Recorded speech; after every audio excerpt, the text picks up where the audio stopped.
Hey fellas, Rod back here. If anybody ever looks on YouTube and sees my name on there, it's pronounced Wabuddy.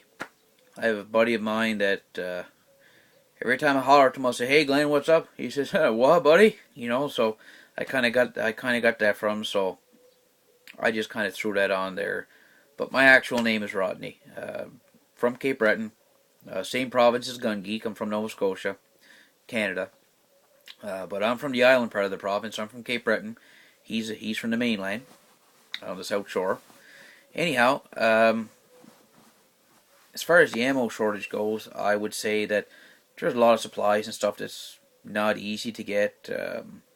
Primers, brass, some pistol ammo is even getting kind of hard to find, like 45 ACP.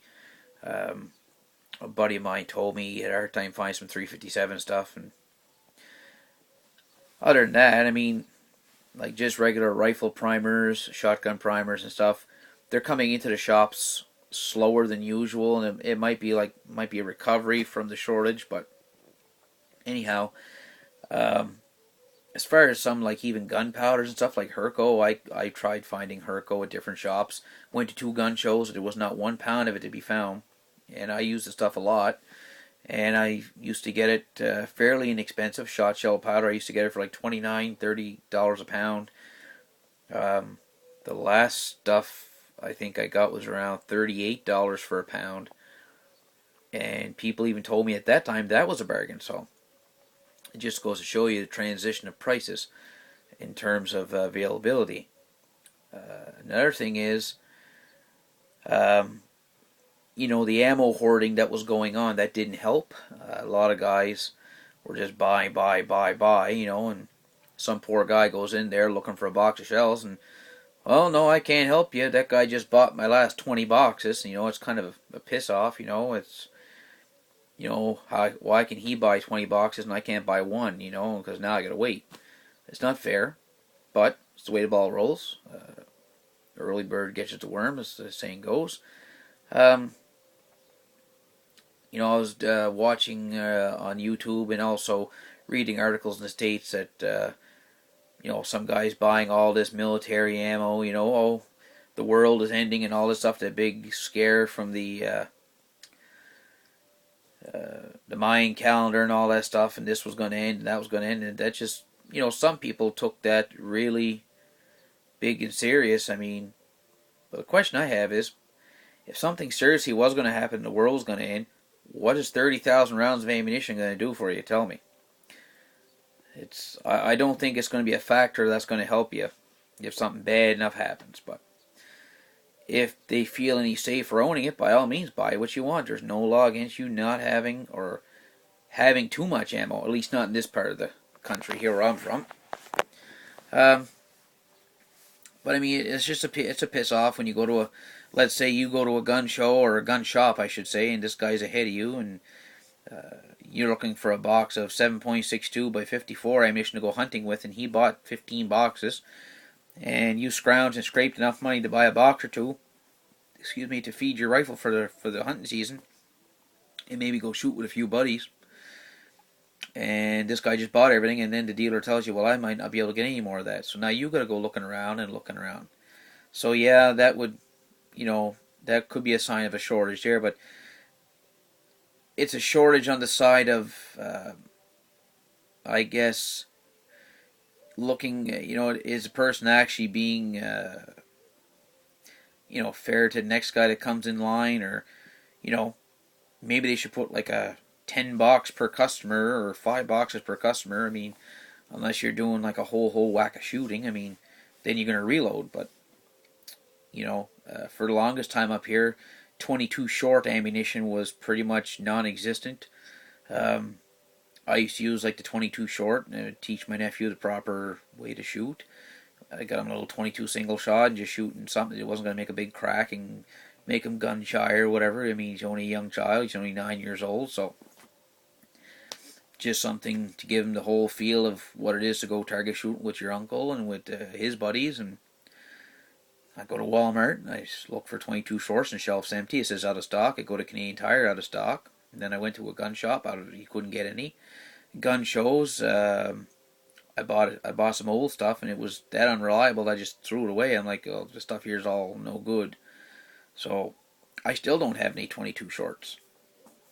Um, but as far as like the rest of the stuff, I'm sure it'll come back around. But uh, as far as like me going to a gun shop and hoarding every bit of ammo, I would never do that to somebody because I know what it's like to go into a gun shop and look for something, drive an hour and a half, 2 hours, and end up coming home empty-handed, spend $40 worth of gas for nothing.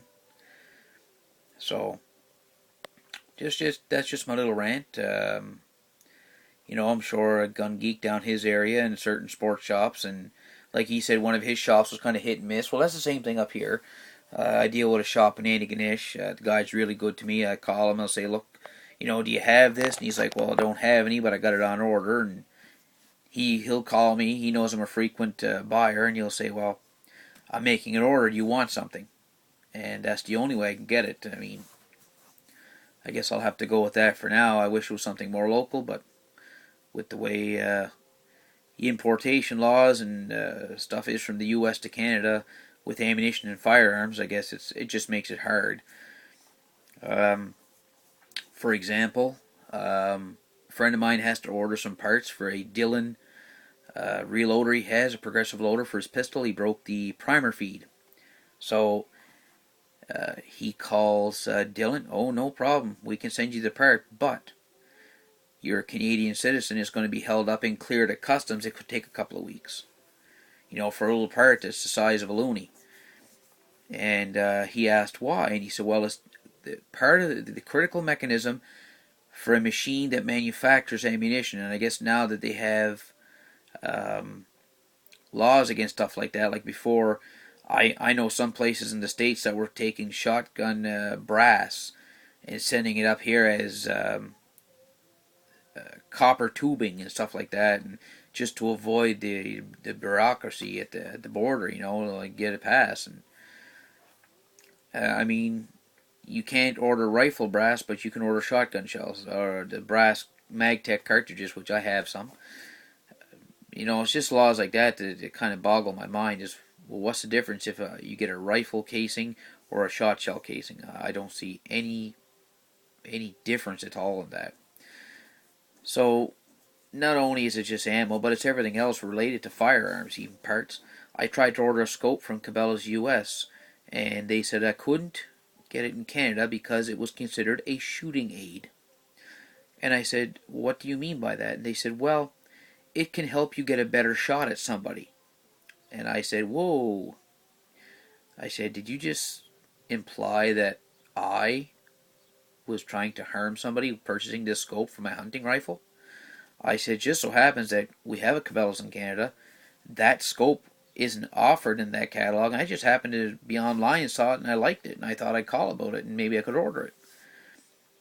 So that's the answer I got. So if anybody should be peed off, and yeah, it should be me. I mean, they accused me of wanting to hurt somebody with a hunting rifle, which I just go hunting and target shooting with. And I implied that to her. I said, I'm not a convicted felon. I said, I'm a hunter and target shooter. And I said, I just love that quality of scope. And I said, we just can't get them here. And she said, it's a blue item. I can't send it to you. And when I asked why, this is what she came up with. I don't know if she realized how she put her statement was offensive, but I took it extremely offensive, and I haven't called back there, and I don't think I ever will. I mean, that's pretty darn dirty if you ask me, but anyway, one other thing I'll comment on as well. Looking on Gun Geeks, like there was comments on his video, and anything he says, it's all good. He's a nice fella. He calls him like he sees him. He's honest, and I'll say this much: for somebody to go down there and put "fuck Canada" or "fuck you, Canada," I can't remember the user's name, but my God, I mean, YouTube should take guys like that and put them out the back door. I wouldn't let him walk out the front one. He'd have to go out the back one. Just very, very rude comments and whatnot. I mean, do they honestly think that maybe that they should have more than us, or I don't think we should have more than them. I think everybody should have equal opportunity to have fair shake of getting some reloading gear and some ammunition and whatnot, and not having your neighbor down the U.S. or wherever across the ocean, whatever, have 35,000 rounds of ammunition sitting in his basement in crates, and you guys sit down and have a cup of coffee and discuss the ammo shortage. I mean, it's kind of redundant if you ask me. So, anyway, guys, it's just my 2 cents. Actually, I can't say 2 cents. They took pennies away from us in Canada, so we're rounding up to the nickel. So that's my 5 cents on the whole situation. So if you feel free to comment, comment. If you're gonna comment rudely, don't comment. There's, if you can't say something nice, don't say nothing at all. That's something I was brought up with, and there's just no reason to point fingers or name call or slander anybody. I mean, it's an ammo shortage. We're all hunters and shooters. We're in this shit show together. Deal with it. But it doesn't hurt to talk to each other about it and get different opinions. But that's about it. So, hope you guys enjoyed the little rant. And, well, we'll be talking to you later. Catch you later.